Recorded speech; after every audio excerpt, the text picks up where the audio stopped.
Ang kwentong ito ay hango sa totoong buhay. Karanasan ito ni Kuya Marpil. Taong 1977, Calaca, Batangas.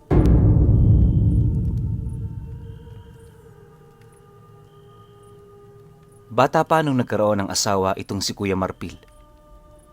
Pagkakonstruksyon ng kanyang pangunahing hanap buhay, kung saan dahil dito, nabibigyan niya ng sapat na sustento ang dalawa niyang anak na halos magkasunod lang sa edad. Aminado si Kuya Marpil na wala sa plano ang pag-aasawa niyang yon. Napilitan na lamang siya dahil yung mga magulang nung kinakasama niya masyadong matatapang at mamimilit. Tipong kapag hindi ka sumunod sa kanilang gusto, mamamatay ka talaga. Walang kaide-ideya si Kuya Marpil sa pinagkakabuhayan ng pamilya ng kanyang asawa, pero ayon sa iilan, mersenaryo ito sa lugar nila. Mamamatay ng mga nilalang na hindi pangkaraniwan. Ayon pa sa mga matatandang nakausap niya, dahil sa pamilya ng asawa niya, nagkaroon ng mapayapang pamumuhay ang kanilang lugar. Pero hindi naman yun 100%. Ibig sabihin, may panganib pa rin naman. Yun nga lang, hindi na kasing lala kagaya nung dati. Dagdag pa niya na, sa hirap ng kanilang buhay noon, mas pinipili na lamang niyang ituon sa pagtatrabaho ang kanyang atensyon kaysa makinig sa mga istoryang umiiral lamang sa mga imahinasyon ng matatanda. Likas nang hindi naniniwala si Kuya Marpil sa mga nilalang na hindi nakikita, kaya kapag nakakarinig siya ng kwento ukol dito, tinatalikuran niya ito o hindi naman kaya'y pinapakisamahan na lang. Kahit nga siya, hindi niya mawari kung bakit hindi talaga siya naniniwala. Basta ang sa kanya, maniniwala lang siya kapag nakita na niya ito ng sarili niyang mga mata. Yun lang kasi ang nag-iisang paraan para talaga maniwala siya. Ang kaso lang, tumanda na lamang siya lahat-lahat, wala talaga.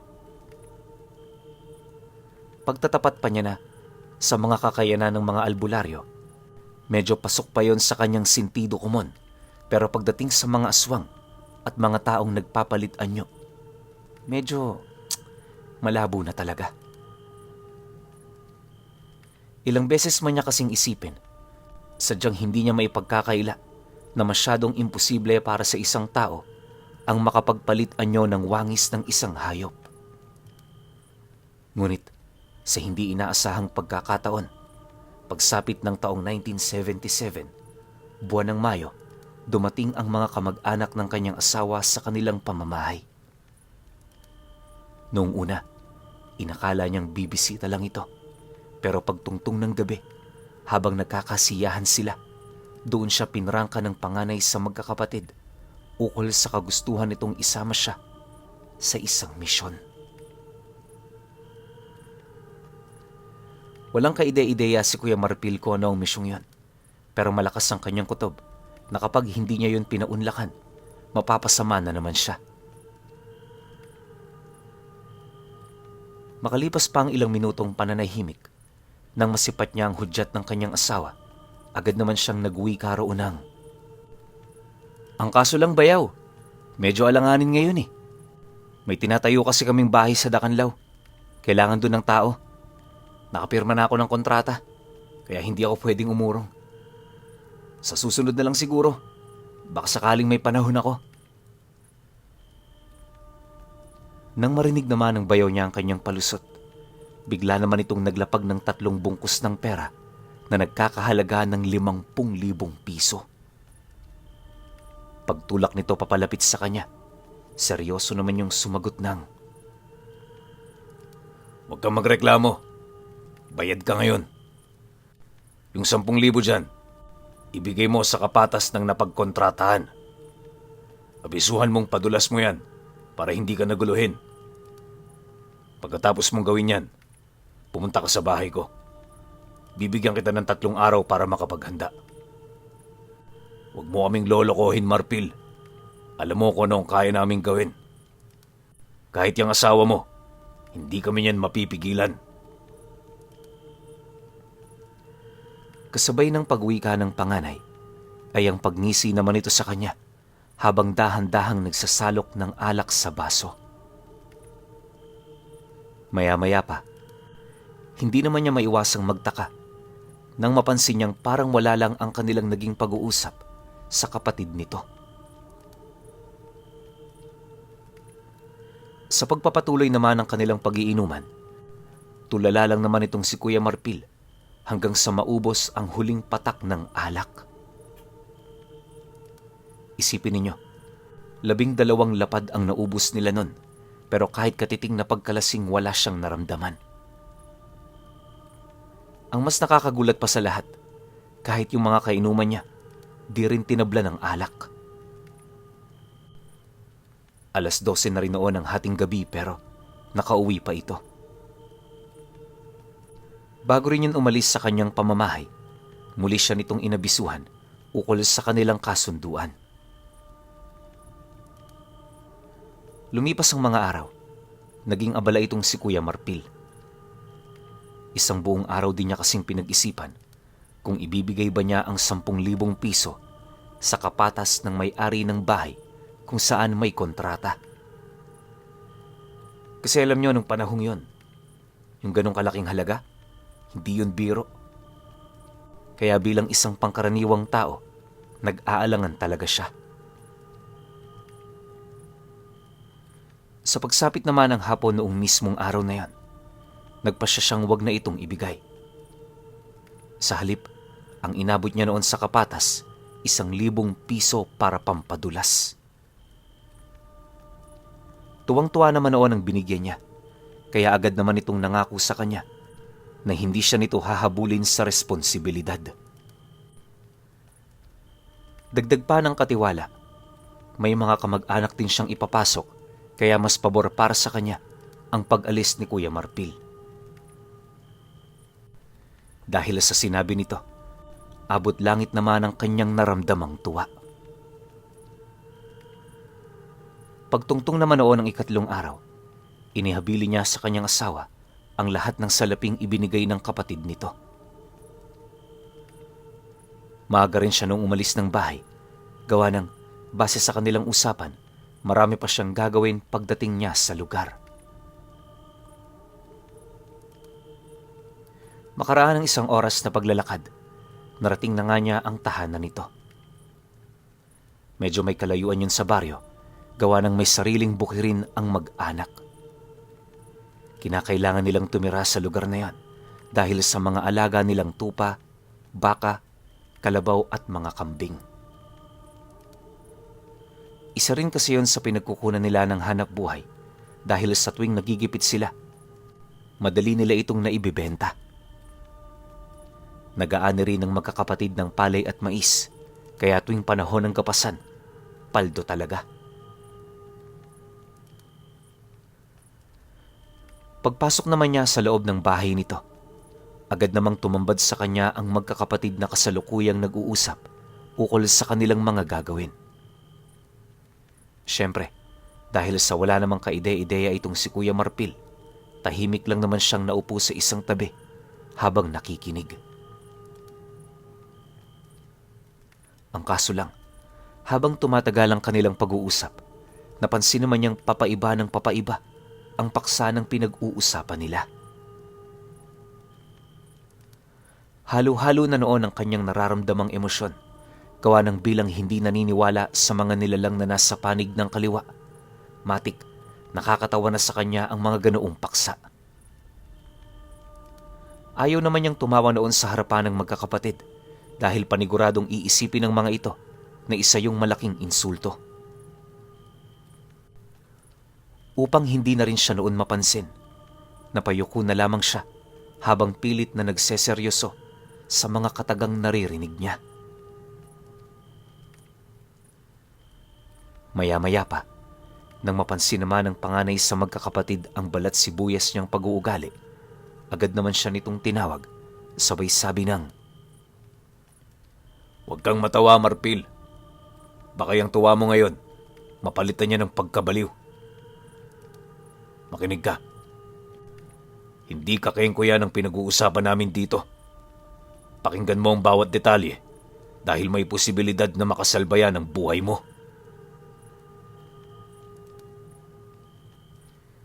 Kasabay ng pagwika ng panganay sa magkakapatid ay ang padabog naman itong pagbagsak nung isang bangang nasa ilalim ng mesa na pinagkakatipunan nila. Pagbukas naman ito ng takip, agad namang umalingasaw ang napakabahong amoy na tanging siya lamang ang naaapektuhan ng husto. Pagsuka naman niya sa ilalim ng mesa, agad naman siyang pinagtulungan ng mga kapatid nito na siyang naging sanhi upang masipat niya ang nilalaman ng banga. Sa isang iglap, dahan-dahang nawala ang nakakadiri niyang pakiramdam dahil sa napalitan ito ng matinding takot. Wala siyang kaide-ideya noon sa mga nangyayari, pero malakas ang kanyang kutob. May nilalang na nagtatago sa banga na binuksan ito. Sa pagpapatuloy ng kanyang pagmamasid, nakita ni Kuya Marpil ang isang ulo ng tao na halos lapnos na ang anit. Kitang-kita na ang bungo nito, pero sa hindi malamang dahilan, buhay pa rin ito. Isipin nyo na lang, napakaliit lang ng bangang yon, kaya nasisiguro niyang ulo lang ng tao ang kakasya rito. Maya-maya pa, pag-ahon naman ng ulo, tumambad sa kanya ang bungunan nitong muka na punong-puno ng uod. Wala na ring mata ang nilalang na yan, kaya sa puntong nasipat niya ito, hindi niya maiwasang mapasigaw habang nagpupumilit na tumakbo papalayo. Ngunit dahil sa higpit ng pagkakahawak sa kanya, hindi niya ito nagawa pa. Habang tumatagal na pinagmamasdan niyo ni Kuya Marpil, mas lalo lang itong nagbibigay ng matinding takot na halos ikabaliw na niya. Unang beses lang kasi siyang makakita ng ganoong nilalang, kaya hindi talaga siya makapaniwala. Ilang beses man niyang isipin na pangluloko lamang ang lahat ng yon, hindi naniniwala ang kanyang isipan. Sa teknolohiya kasing meron sila noon, malabong makagawa ng ganoong pagpapanggap ang kamag-anak ng kanyang asawa. Tsaka isa pa, wala namang basihan para takutin siya nito. Pagkaraan pa ng 10 minutong pagmamasid niya sa nilalang na yan, nagpasya na ang panganay sa magkakapatid na takpan ito at ibalik sa ilalim ng mesa. Matapos naman niya itong gawin, dahan-dahan yung lumapit sa kanya, hawak-hawak ang isang gahintuturong laki ng uod. Pagtitigan naman nilang dalawa, di naman ito maiwasang ngumiti habang nagwiwika sa kanya ng, "Ano? Hindi ka pa ba maniniwala? Yung nakita mong ulo kanina, aswang yun. Isinumpa namin siya, kaya kahit pugot na ang ulo niya, basta nananatiling buo ang banga, hindi siya mamamatay. Marami pa nun sa loob, kung gusto mong tumingin-tingin. Mamaya sasamahan ka ng bunso namin. Pero sa ngayon, Marpil, ituon mo na muna sa pakikinig ng mabuti ang iyong mga tenga. Ayaw ka naming mamatay, pero hindi ka rin namin maaaring tulungan sa lahat ng pagkakataon at sitwasyon. Gusto mong makauwi sa pamilya mo? Kumilos ka."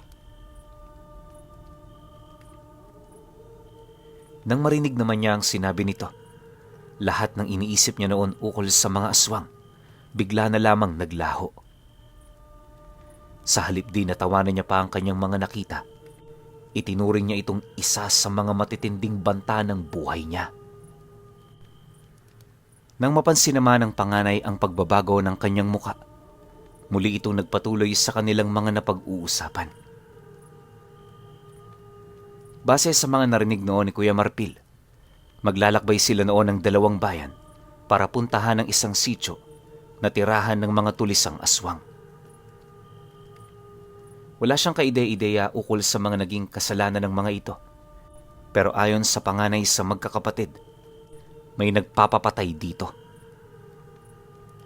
Marami na kasing naapektuhan ng nilalang na yan, kaya gusto na nila itong patahimikin. Dagdag pa nito na, sa oras na mapatay na nila ang 6 na tulisan, doon pa lamang nila makukuha ang kabuuan ng pera. Hindi biro ang laki ng bayad sa kanila dahil yung mga nilalang na kanilang papatayin, matindi ang galit nung nag-utos sa kanilang paslangin ito. Hindi naglaon. Nang akmang matatapos na ang kanilang talakayan, ibinahagi sa kanya ng panganay ang kanyang magiging trabaho. Ayon dito, wala siyang ibang gagawin kundi ang magbantay sa mga sasakyan nila. Malapit lang din ang pagtataguan niya sa kinaroroonan ng mga ito, kaya kinakailangan niyang maghanda dahil hindi malabong maging siya madamay sa mangyayaring kaguluhan. Pagtatapat pa nito na namatay ang kasama nilang nakakota sa trabahong yon, kaya nung wala silang mahanap na kapalit, naisipan nilang kunin si Kuya Marpil para makatulong. Nang marinig naman niya ang tungkol dito, napaisip na lamang siya na baka gusto rin siyang patayin ng taong yon. Sa halip din na makipagmatigasan, naglakas loob na lamang siyang gawin ang kanyang parte dahil ang naisip niya noon, hindi biro ang perang makukuha niya sa oras na makaligtas siya.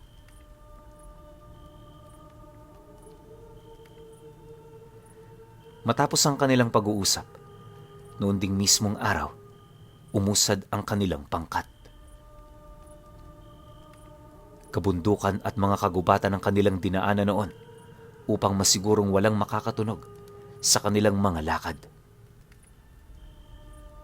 Lahat din ng mga taong nakikita nila sa daan, sinisiguro nilang mga pangkaraniwang nilalang nang sa gayoy hindi sila matunugan ng kanilang mga kalaban. Sa paglalim pa ng gabi, kagaya ng plano, narating na nga nila ang sitio sa liblib na lugar. Ayon kay Kuya Marpil, malapit ito sa bundok ng Batulaw, kaya medyo masukal na talaga ang lugar. Bihira na rin doon ang naninirahan, gawa ng milya-milya ang layo nito mula sa pinakamalapit na baryo. Sa kanilang pagmamasid naman sa lugar na yon, wala silang ibang nakita kundi ang mga kubong nakatirik sa paligid. Napansin din nila ang iilang mga kalabaw at mga taong animoy nagbabantay sa buong lugar. Dahil dito, hindi naman niya maiwasang mapatanong kung bakit hindi na lang nila kumprontahin ang mga taong yon.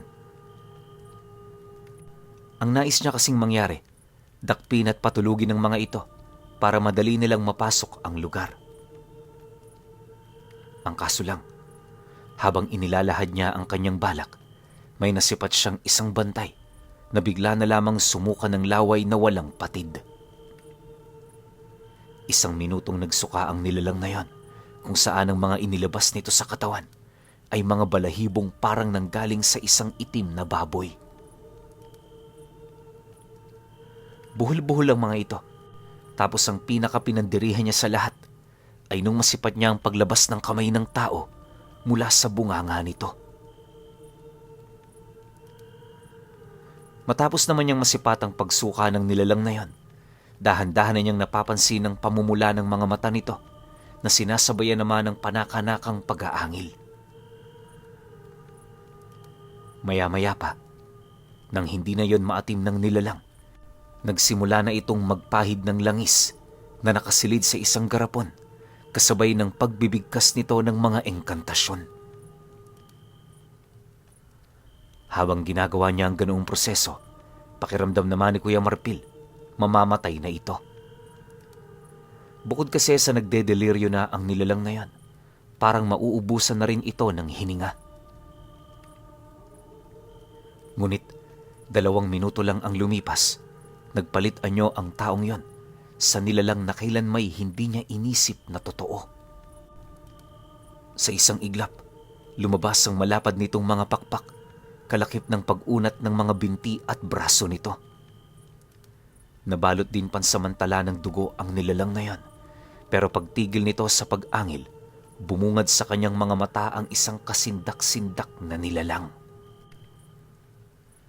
Paglalarawan niya rito, wala kang makikitang buhok sa nilalang na yon.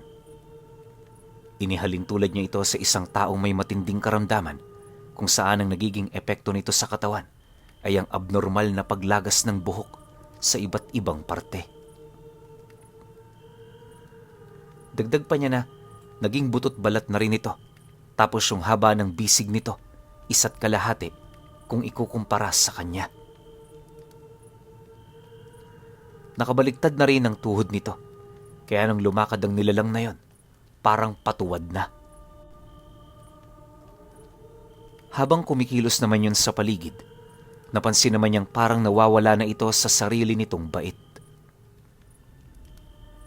Inihalin tulad niya yon sa isang demonyo na ang tanging hangad, pumatay ng kanyang biktima.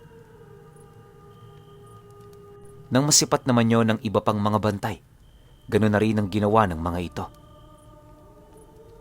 Dahil sa mabilis nilang pagpapalit anyo, pinalot ng matinding takot ang buong lugar. Ang mga taong naninirahan doon, bigla na lamang nagsigawan at sa isang kisap mata, lahat ito ay naging mga nilalang na parang mga hayop kung mag-isip. Ang mga aswang naman noong nasa loob ng bahay, paisa-isa na ring lumabas sa kanilang mga kubo para magpagala-gala. Habang nagbabalik panaog ang mga ito, may mangilan-ngilan naman sa mga nilalang ang lumalapit na sa kulungan ng mga baboy. Pagbukas naman nila ng pintuan, tumambad sa mga mata ni Kuya Marpil ang mga taong nakagapos at may busal sa kanilang mga bibig. Nagpupumilit magpumiglas ang mga ito, pero bago pa man alisin ang mga lubid sa kanilang mga kamay, nahiwa na ng mga ito ang kanilang mga tiyan. Dahil sa matinding pagkawala ng maraming dugo sa katawan, mabilis naman nila itong ikinahina at kalaunay ikinawala ng kanilang mga buhay. Nang mapansin naman ng magkakapatid na malapit nang maganap ang piging ng mga aswang, agad naman siyang nilapitan ng isa sa mga ito habang pabulong na nagsasabi ng, "Huwag kang aalis dito. Bantayan mo ang mga kabayo. Tandaan mo, Marpil, kapag naiwala mong mga yan, hindi na tayo makakaalis. Sila lang ang nag-iisang daan para makatakas tayo ng sama-sama. Sige na, lapitan mo na ang mga yan at siguraduhin mong mahigpit ang pagkakatali nila sa puno." Nang marinig naman niya ang sinabi nito, dali-dali naman siyang bumaba sa kanyang kinaroroonan para tingnan ang mga kabayo. Kaya niya ginawa ang bagay na yan. Gawa ng panayang pagtayo nito, buhat sa presensyang kanilang mga nararamdaman. Pagbalik naman niya sa kanilang pinagtataguan, nasipat niya ang grupo ng magkakapatid na mabilis na naglalakad patungo sa sentro ng sitio.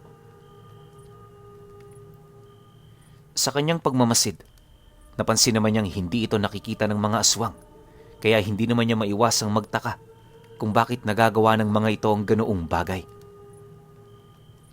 Base sa kwentong narinig niya ukol sa mga ito, matatalas ang mga mata ng mga aswang, pero nakapagtatakang parang bulag yun sa harap ng grupo. Pagpasok naman ng pangkat sa sentro, pansamantala naman itong nawala sa kanyang paningin dahil sa mga bahay na nakatirik doon. Hindi naglaon. Nang muli niyang masipat ang mga ito, nakita naman niyang may hilay-hila na yung lubid, kung saan sa pinakadulo ng mga lubid na yon, may 6 na aswang na nakatali. Paulit-ulit na nagpupumiglas ang mga nilalang, subalit kahit anong gawin nila, hindi yun sapat para sila'y makawala. Walang pati din yun sa kakahingi ng tulong sa mga kasamang nakakasalubong ng mga ito. Ang kaso lang, maging ang mga kalahi nito, parang hindi nila naririnig ni nararamdaman man lang. Ayon kay Kuya Marpil, dumaan ang magkakapatid sa gitna ng 3 kawak na may nakalublob na katawan ng tao. Nagsasaya rin ang mga nilalang na naroon na parang wala man lang itong kaide-ideya ukol sa nangyari sa 6 nilang kalahi. Sa pagdating naman ng mga ito sa kanyang kinaroroonan, agad naman siya nitong inabisuhan na kalaga na ang mga kabayo at dalhin sa pinakamalapit na lugar kung saan sila naroroon.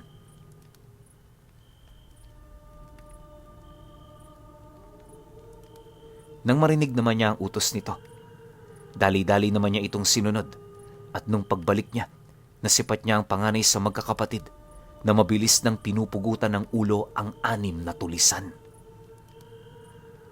Paglagay naman nila sa banga ng mga ulo nito, nagmamadali naman silang sumampa ng kabayo na siya namang sinundan niya. Pagsampa niya sa kabayo kung saan nakasakay ang panganay ng magkakapatid, walang pagdadalawang isip naman siya nitong inabisuhan na hatawin na ang kabayong yon upang makalis na sila sa lugar na yon sa lalong madaling panahon. Dahil sa sinabi nito, agad naman niya itong sinunod. Habang binabagtas nila ang daan, di naman nila maiwasang makaramdam ng pagkasindak buhat sa mga ingay na kanilang naririnig. Pakiramdam ni Kuya Marpil noon, sinusundan sila ng kadiliman, gawa ng sa oras na tumitingin siya sa likod, wala siyang ibang napapansin maliban sa mga tunog na animoy humahabol sa kanila. Maya-maya pa, pagtingala naman niya sa langit, nasipat niya ang isang nilalang na nagmamadaling bumubulusok sa kanilang kinaroroonan. Sinabayan din niyo ng hindi mabilang nitong mga kasama, kaya nung mapansin naman nila ito, sumilong sila sa mga puno. Pinadaan nila ang mga kabayo sa mga masusukal na daan kung saan natatakpan sila ng malalaking sanga. Dahil sa ginawa nilang yon, pansamantan nilang natakasan ang grupo ng mga kalaban.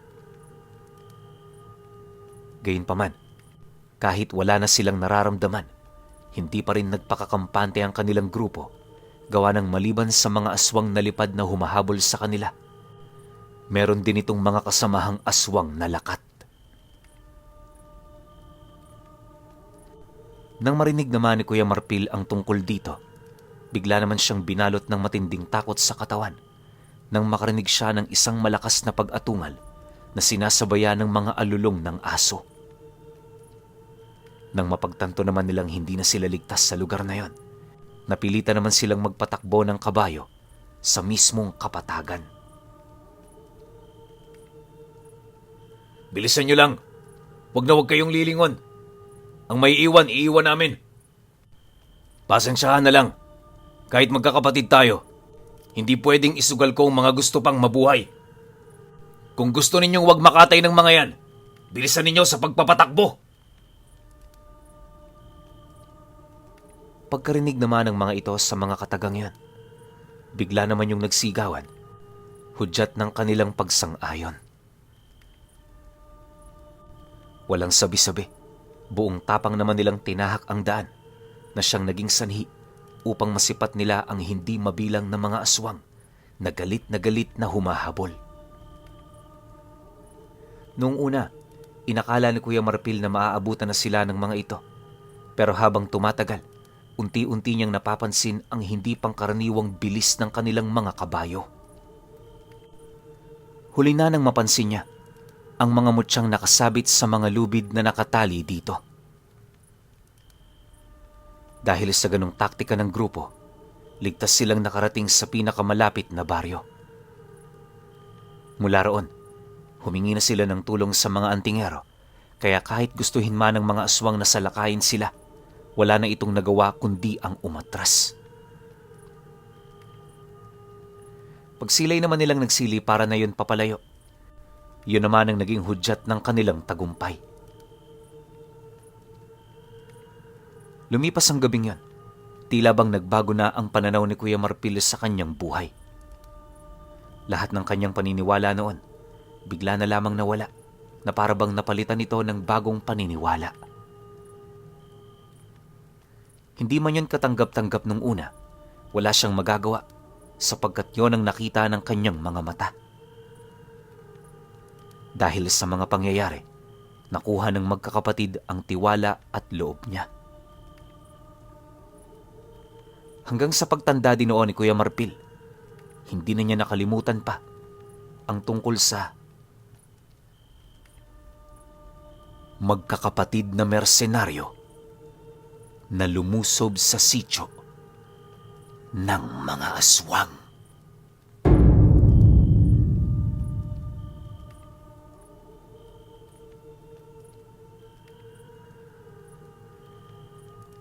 Okay. Opinyon ko sa kwento.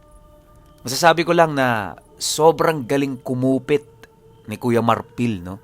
Kasi yung panahon na ganitong taon, tas binigyan ka ng 50,000 pesos, alam nyo ba kung gaano kalaking halaga yon? Ano ba to? 1977. Sobrang laki nun. Tsaka ang hirap ng pera nung panahong yan. Kung hindi ka pa may pwesto sa politika o hindi ka negosyante, hindi mo makukuha yung ganong kalaking pera.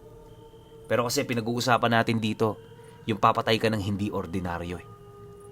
Diba? Siguro alam nung negosyanteng nagpapatumba dun sa aswang na hindi biro yung kahaharapin nila, kaya limpak-limpak na pera talaga yung binigay.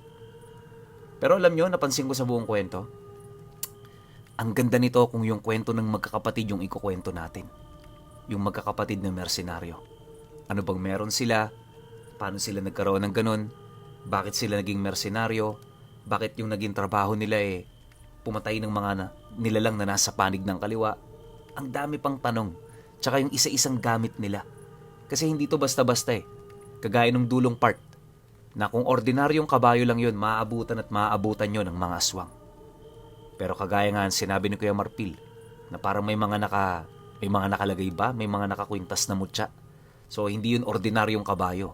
Sabi mo ng ordinaryo, pero yung tanga ng kabayong yun o kung ano man yung mutya na nandoon, malamang hindi yun ordinaryo. Kasi mas napapabilis niya pa yung takbo niya. Diba? Ano kayang klaseng mutya yun na pwedeng ibigay sa hayop? Ganda talaga ng kwento na to kung yung kwento ng magkakapatid. Pero syempre, yung kwento naman ni Kuya Marpil sobrang ganda. Lalo na yung experience niya na mula sa hindi siya believer, biglang naging puro yung paniniwala, tapos malamang sa malamang, naging parte pa siya ng negosyo ng magkakapatid. So overall, masasabi ko, sobrang angas ng kwento na to. Pero syempre, kayo pa rin. Kung may opinion kayo sa kwentong ito, comment nyo lang sa baba. Yun lang. Hanggang sa susunod na kwento. Salamat.